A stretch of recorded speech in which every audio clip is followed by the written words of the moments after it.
Hello, hello, Facebook world. Welcome back to another edition of Facebook Live. It is so awesome to be coming to you today. I don't know about you, but I had started putting my heavy clothes away. And who out there who is watching right now had to find something to wear this morning because you had already started packing away those clothes? Raise your hand, identify yourselves. I had to pull this out of the laundry basket that I keep hidden away because I thought we were done with this kind of weather. Who else thought we were done with this weather? Give me a thumbs up. Show me, show me, show me. Yeah. And then I heard something pretty crazy.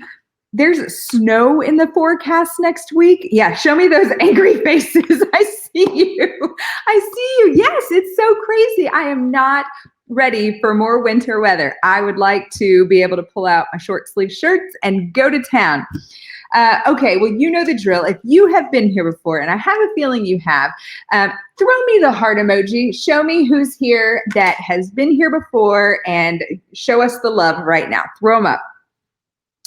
Very good. Yes. Okay, and if you've never been part of our Epic Live Q&As before, right now, just say, I'm new. Type, I'm new in the comments section or throw a thumbs up out there. Let us see you. Sad faces, crazy faces, laughy faces. Very good. All right.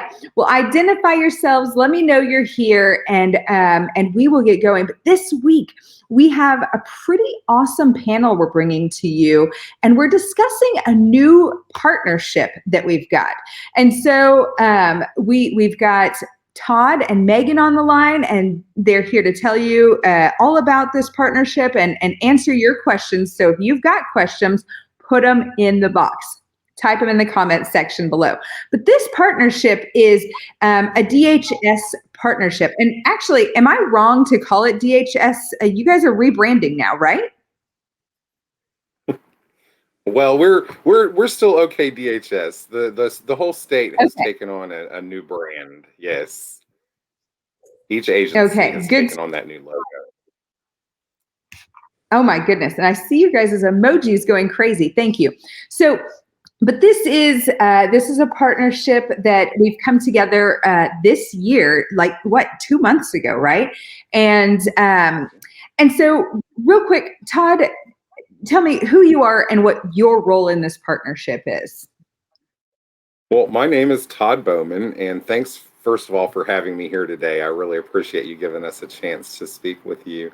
I'm a social services specialist. I'm a school-based services specialist here with Epic, and my role is to help families get what they need so their students can be successful. And I do that in a lot of different ways. I'm able to access resources from DHS as well as in the community. And we kind of stand in as liaisons between the family and the school, between the school and DHS. So we have a multidisciplinary role that we take an approach in that way to try to make sure that we're helping all the stakeholders involved. Awesome. Thank you. And Megan, tell me a little bit about yourself and what you'll be doing here. Sure. So just to piggyback off Todd, I'm a school-based social worker as well. I'm based in Tulsa County and what DHS recognizes as Region 5. So I handle all the way up to the eastern side of Oklahoma.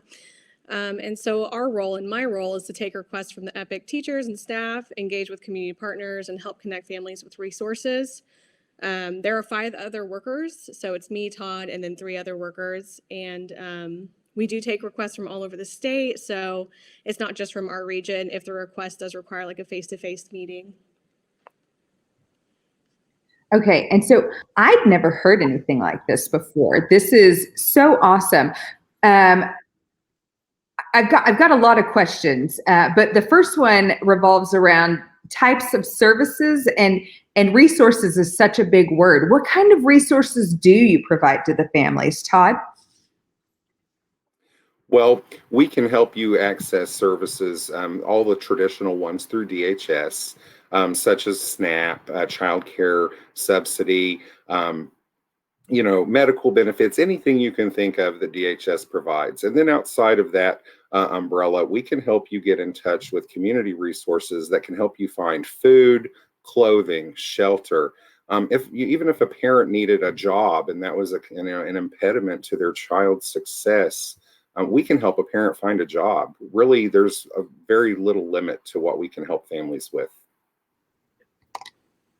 That's huge. I mean, and when you talk about services and resources, I guess my mind went initially to uh, foster care or placement, but I mean, your scope is so huge. And jobs, I mean, what a great resource in a time where, I mean, the unemployment rate is kind of high in Oklahoma. That's a huge service to be able to offer people. Um, and so because I had that kind of thought in my head, Megan, talk to me about some of the stigmas you guys try to fight when you're telling people about this partnership. Yeah, so I think when people hear the word DHS, automatically they think something about the welfare of their children, or, I've heard of a lot of different comments about what DHS does, but honestly, a bottom line is we are here to help. We want to provide families with services, provide their children with safety, or help them find a way to safely parent. And DHS programs are so much more than just child welfare, like Todd does. He was an AFS worker before this, and he provided like food stamps and helped fill out applications and stuff like that. So we're so much more than just the child welfare stigma. We're here to help families, partner with families, and get them connected to services that they didn't know they could access before. Wow, that's great. And so when I was first approached with bringing you guys on live, I had heard that there are already several families just through the email campaign and word of mouth that are already kind of taking advantage. And I mean, I know you can't say who or what, but has that number grown? Are we more than 40 now, or how's that looking? Yeah. Yes, you're both saying yes. yes. It's Yeah, for sure. we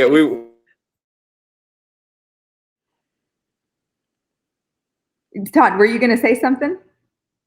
Oh no. There he is. Todd, tell us what you were going to say. Oh, I was just saying we counted right before, and we are over 50 and between 50 and 70 actually right now. That is awesome. And so Charles and Amy Wheat have just said so many misconceptions with social work, and I love that. She says, "I love this discussion," and so those misconceptions have me thinking, "Gosh, if I reach out to you." I'm inviting you to possibly take away my kids, to possibly suss something out that might not have been there. I know, I see you laughing, Megan. So, um, what does the process look like when somebody goes in and fills out the form? What's that look like, Megan? What happens next? So yeah, Todd and I are not, we are not child welfare workers. So we're not coming in and investigating abuse or neglect. Whenever someone makes a request, it can be either a parent or a teacher, and they go on, they fill out all the required information, whether that be their name, their information, so that we can reach out to them and ask them what their interaction with family has been like, what they think the family may need. And then after that, we want to reach out to the family and start the process, talk to them, engage with them, and then just make an assessment of what ways we can help, whether that be with food stamps, whether that be with just one-time help needing food in their area, to childcare, to everything, mental health services. And then from there, we follow up. So child welfare, whenever they get involved, it's a whole different process. But when we get involved, we can stay involved for a lot longer, as long as the kids are at Epic schools, and we can follow up with them, make sure that they're getting engaged and getting the resources that we had set out to find for them. And I mean, you guys can go back and rewatch this later, but I'm seeing hearts and thumbs up emojis flying like crazy. So you guys are hitting on some things that are awesome. Now, I know that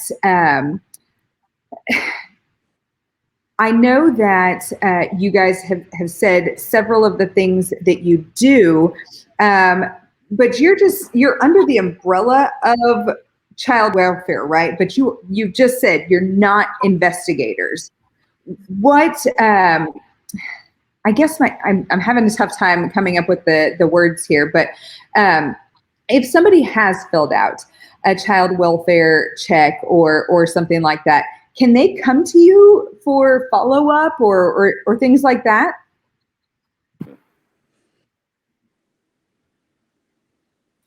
Yes, they absolutely can. We since we're under the umbrella of child welfare, we have access to DHS records, and so we can look into those types of things. Now, while we can't share specific information, about investigations, we certainly can liaison with the child welfare worker that's handling that to make sure that any concerns or questions are forwarded to that worker and addressed. So yeah, while we're not child welfare workers, we do have the ability to access that information and to work closely with the folks there to make sure that parties are heard. Okay, very good. And there was another question. Can you provide my student whose family is in need of food with SNAP services? And I think you did already answer that, but will you follow up again with that? So absolutely, we can definitely help you apply for SNAP benefits. And again, since we're in with DHS, we can also follow up with the AFS worker. That's Adult and Family Services. They're the folks that handle those types of benefits, and we can follow up with that worker. If I help you apply, you can send me the verification that they're ultimately going to need. Such as a pay stub or something like that. You can send that to me and I can forward that directly to that worker so you don't have to worry about trying to do that on your own. Just an example of some of the things that we can do to kind of help ease the process as you're dealing with trying to get benefits through AFS. Awesome. And let me see here. Oh, go ahead. Did I miss you wanting to say something, Megan? Oh. Okay, must have been feedback on my side. My apologies. So Charles and Amy Wheat said like a liaison, and we thumbs up that. And so yes, Charles and Amy, you are definitely right. They are like liaisons within the environment. What are, and there aren't maybe enough questions coming through, maybe people are still kind of confused. Is there anything more you can add to kind of what this is and what we're doing here that might get people thinking, oh, this could be for me? Sorry, that's a pretty open-ended question. It may feel like you're on the spot here. Who is this service for? At the end of the day, we want to be able to provide for families that teachers may feel like may be at risk. They know that the kiddo's been having some behaviors, or they know that the children have been not engaged as much in work, or they've been truant, or they've seen a higher level, all these indicators. We want to step in whenever those red flags start, because this is kind of a pre-intervention type thing. We want to be able to step in and say, we assess the family, we think that we can help out and help break up the whatever's stopping them from engaging in school. And so with virtual students, that might look a lot different because you guys engage this way. There's not a lot of going to a brick and mortar setting, or some, there are some brick and mortar settings, but predominantly virtual. So, but all that to say, we want to help children get services who need it. And you guys are really the first people in line who deal with those kiddos on a daily basis, especially if they're virtual. Awesome, thank you. And so a lot of times, school social workers are called on to help kiddos and families when we have problems with truancy and withdrawal and aggressive behaviors and rebelliousness. How say my kiddo is not doing schoolwork and I'm just having a tough time working with her attitude and she's seeming rebellious. So I'm calling on you guys to help me out with that. What kind of resources would you offer somebody who's got a kiddo who's struggling with rebelliousness and maybe doing the schoolwork and coming up truant? Well, we do deal with those things quite regularly, and it's important to keep in mind that the amount of interaction that we have is dependent on several things: the teacher and the family.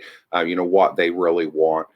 Sometimes we have a teacher request that we make a home visit just to check in and on a student. If they're underperforming, if they're having issues, saying maybe that they need counseling or they seem depressed. We've had these situations come up before. And we were able to go in and make a plan with the family to help keep the student accountable on their work. And then we were able to also offer something called wraparound services. And we have to get parents' permission for that. But when we do that, the wraparound services step in and they provide mental health services and a whole array of other services from child enrichment programs to even possibly counseling for the parent or other members of the household. And so it's really kind of a holistic approach. And that's just one example of something that we can do in a situation like that. And I would like to report that student has made a lot of progress, and we're really, really happy with how that's turned out. Awesome, thank you. And let me see here. Lisa Chin says, great question. And I'm glad I could help you out with that one. What are some of the challenges you guys face, Megan? And what do you guys assume will be some new challenges you guys face doing this job in a virtual environment? I mean, I'm sure, even before this partnership, you guys were around for 2020 in other schools. What are some of the challenges you guys are seeing in this virtual world that we're in right now? Well, I think at the end of the day, with families, our services are optional. So I can't walk up and be like, I'm school-based services, you're going to work with me.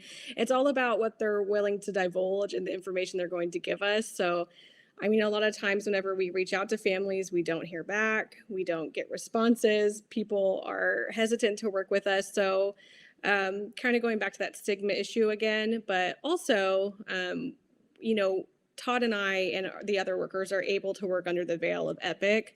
So it doesn't look like we're DHS workers. It's not that we're hiding it from families, but we'd rather present initially saying, hi, I'm with Epic. I'm here to help you. And like, what can I do to facilitate a relationship between us and get you guys some services? And I think that's just going to be a continued issue just because, working in a virtual world is an adjustment for everybody, I think. But I don't know. It's been really nice having a great team to work with and having amazing teachers to work with. I will say the teachers, as I said earlier, they're kind of that first person that comes into contact with the kiddo, of course, and works with them on a daily basis. And teachers themselves are very, very resourceful, but sometimes we're able to take it a step further because that's our full-time job. We don't have 50 students or 30 students on a roster that we're watching after. Yes, that's awesome. Todd, what got you into this line of work? Well, I've been a caregiver all my life. I come from a line of caregivers, and I took care of people with disabilities up through my time in college. After college, I spent several years caring for my father in the last years of his life. And so it was a natural transition for me to become a servant for the state. My mother worked at DHS for many years at the Lardester shelter. And so I got to see a lot of folks and meet a lot of folks in crisis. And so after I started at DHS, I was in AFS initially, doing SNAP applications, child care applications, Medicaid, that sort of thing. And I helped to establish a new program called Embedded Workers at the Boys and Girls Clubs here in Tulsa. And I had never worked with kids before, just with, families, like I said, in AFS. And I found this opportunity to go into school-based. I knew some people who had worked in this program when it was around before, and it sounded like a very exciting program, and I am so glad I'm here. Awesome. Wiley, sorry, sometimes I really mess up these names, but wants to know about intervention services for traumatic experiences. Do you guys help find services or help kiddos out when they've seen something traumatic or experienced something traumatic in their life? Yeah, so if that's the need, whenever we get involved, we always want to engage a kiddo with mental health services. We're not able to assess for that type of thing, but if we know that there's been trauma, which most people, do have trauma, especially children who come into care or in the realm of DHS or higher risk, we want to make sure to get them engaged in mental health services wherever that may be. I know that Epic has a mental health service that people can apply for online. And then also we have an array of services in our community, like in Tulsa County, there's Family Children Services and a plethora of others, but that's just to name one. Awesome. And we've also got a question here from Holly. Holly wants to know, do you sit in on IEP meetings for help? We absolutely can. That has to be something that the family requests, but that is something we are happy to do. So please be sure to reach out to us, and we will be happy to establish that relationship. Awesome. Very good. This is so informative in so many ways. I didn't even know. I knew that we were going to have this conversation. And so we've had, a little bit of back and forth, but you guys are helping so much. It's unreal. We'll see if we can't get you a few more referrals after today. And you guys are going to come back. Yes. You guys are going to come back and be on the show again soon, right? We've already got that in the works, where we're going to meet a few other people from your program and show their faces off as well, right? Yes. Awesome. I do expect that will be coming, yes. Good. Well, the questions are slowing, but it doesn't mean that once we end this video today that you can't continue to ask questions. We are always answering these questions after they've come. There's a team of us that will come in after the video is ended. If you've got a question, there's the link right there if you want more information about it. It's also in the comments section. So find out more, dive into this website, and let them help you guys. All right, that's about all the time we have for today. We will be back next week with another edition of Epic Live. We are going to be talking about teacher recruitment again and what it is to have a job here at Epic. And so until then, thank you for making Epic a top place to work and a top place to learn.